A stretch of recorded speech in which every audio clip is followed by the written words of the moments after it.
It's your girl Queen, reminding you guys to connect with us on patreon.com/TMG Fam, where you can get full exclusive access to all content, bonus videos, behind the scenes, vlogs, lives, and so much more. What's good, TMG Fam? It's your boy L and the Queen. We back with another reaction video, man. How y'all feel? Welcome back to the channel. Look, man, I know you be saying I pushed you out there, right? Yes, you. So what we about to react to is a 9-year-old adopted girl, right? 9-year-old adopted girl turns out to be a 22-year-old sociopath. Yeah. I don't know. I just thought, I came across the video, and I was like, man, me and Queen should check this out with the family. So, that's what we about to do now. This is always the type of things that be in the back of your mind when you think about adopting. You know what I'm saying? You don't know necessarily what you're gonna get, or you know what I mean? And it may not be a product of that. She could have grew up in a household and the parents, she learned that from the parents who adopted her. So I don't know, but this type of stuff always kind of intrigues me a little bit. Does that make me like weird sociopathish? So what does it make you? My thing is, first of all, I didn't choose you with me though. Just crazy what does that tale, just to be with you, just to be honest. But I'm like, I'm curious on how a 9-year-old can turn out to be a 22-year-old. What is it, a midget? No. What? They're gonna shut us down. Let's go. Let's check out the video. I want to tell you guys all about this story, which is still developing and has me extremely confused as well. Long story short, Christine Barnett and her now ex-husband Michael Barnett were arrested and released on bail after being charged with leaving their newly adopted child in Lafayette, Indiana in 2013 when they moved to Canada with their family and broke off contact. The story has two sides, however, so we'll go from the beginning. The end kind of leaves us gasping for more because the investigation is still ongoing, or I guess I should say the trial at this point. But here goes. In 2010, Christine and Michael Barnett agreed to an emergency adoption of Natalia Grace, who was believed to be 6 years old at the time. Or so they thought. As far as they...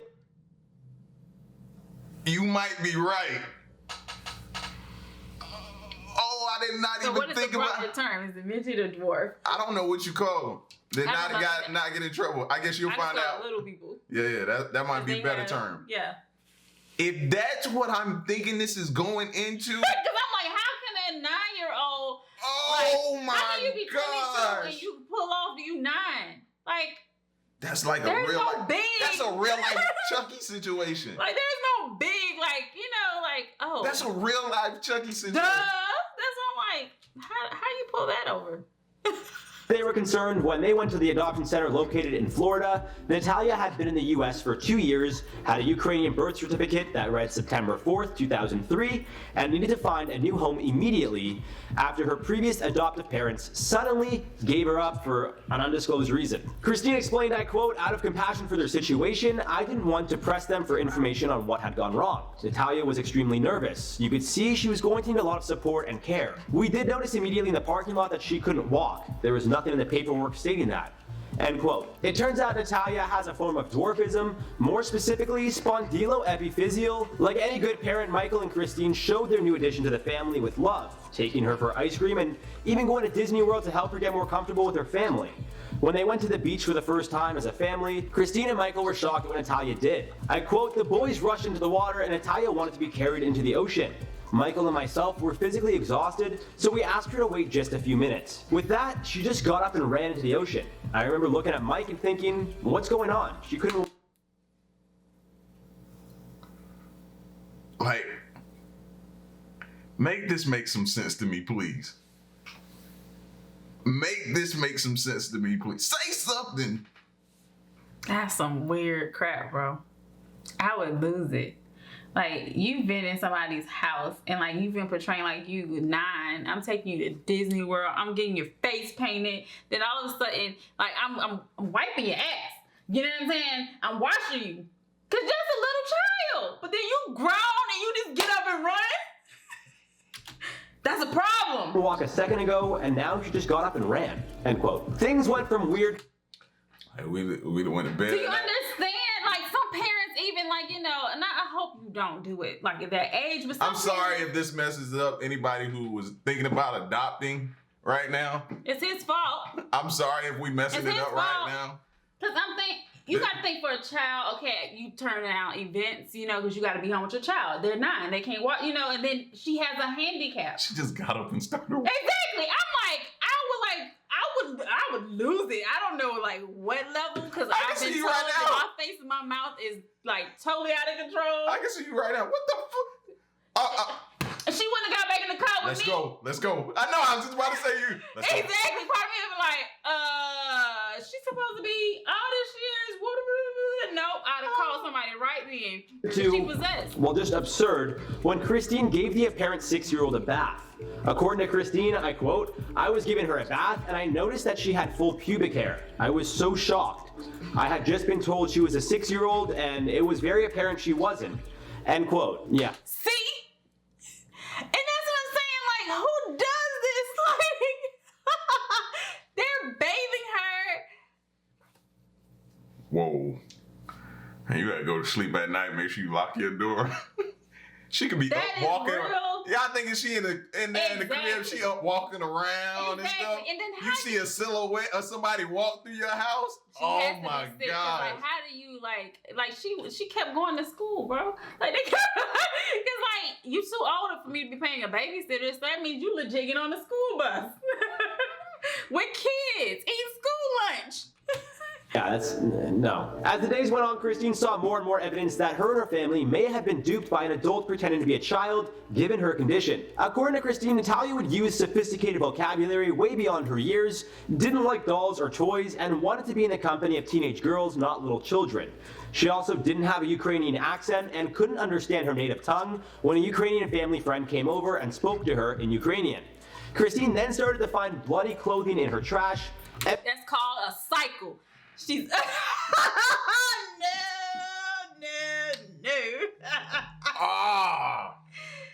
You know what? Florida wrong. This was happening in Florida, right? They all wrong for this.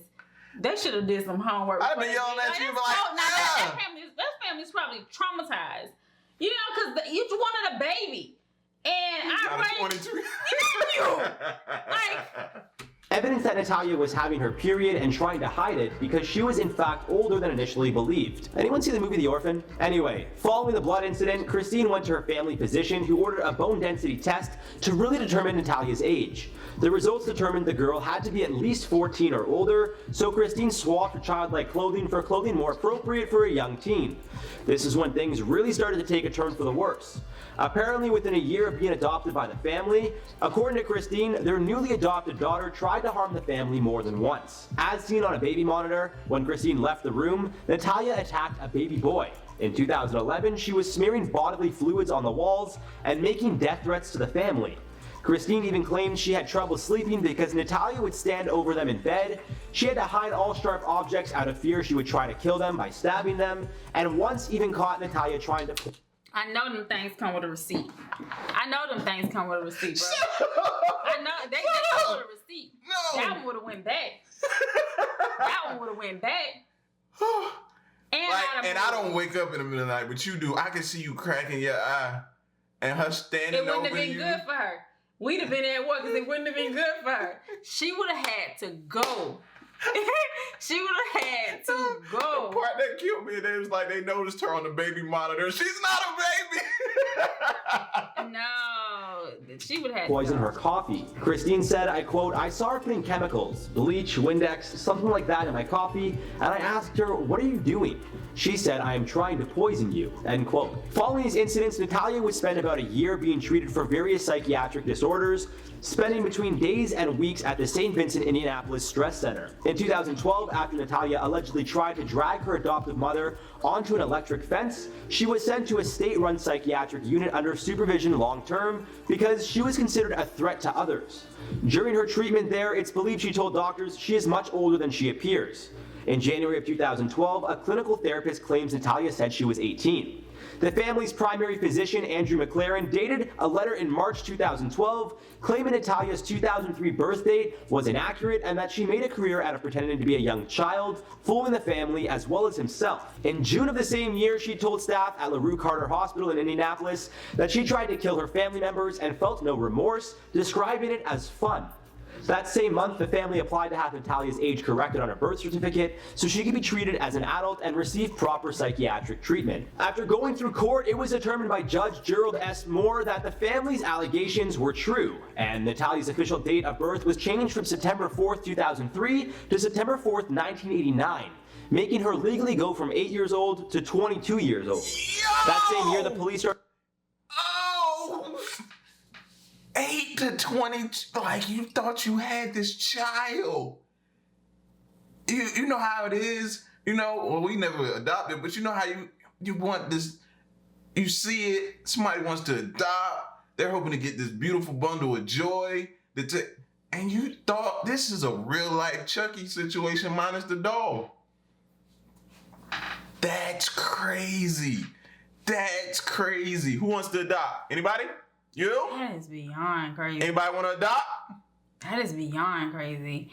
You want to adopt? You want to adopt? Bro, no. You want to adopt? You and sure? That's what I'm saying. They totally messed that family up. It's bad enough. Okay. Adoption is supposed to be like you're helping. Yeah. Both of y'all are getting something you want. She got the baby. She probably couldn't have kids or just desired to help. Then the child be handicapped. So that's, extra. It's like, whoa. And they legit picked up. Like, what are you doing? I'm trying to poison you. I'm literally trying. Like, she didn't hold back or nothing. Crazy. Started questioning if she committed immigration fraud, but the case was sent to the FBI and ICE, which officials believed was never really looked into. Natalia was released from the psychiatric ward in August of 2012 and placed under the supervision of Aspire, Indiana. Even though she was legally an adult, Christine and Michael found her an apartment and helped her get a social security number, food stamps, an ID, and apply for benefits. Natalia caused problems at her new residence and was evicted, which is when the Barnetts once again found her a new apartment, this time in Lafayette, Tippecanoe County. Those people are very nice. Those people. They're very nice. Those people no longer exist. What do you mean? What do you mean? What do you mean they no longer exist? Cause that's too nice. Like, that was, soon as she got up and ran into the water, I think that has been our last time talking to her. Heck yeah. I think that had been our last time talking to her. That'd have been my cue right then. Pay attention to the warning signs. That's what we got to start doing. The signs be all there. But no, we want to continue to care for it and then be like, why did we get stabbed? Oh my gosh, we got stabbed. Why? Because we didn't pay attention to the warning signs.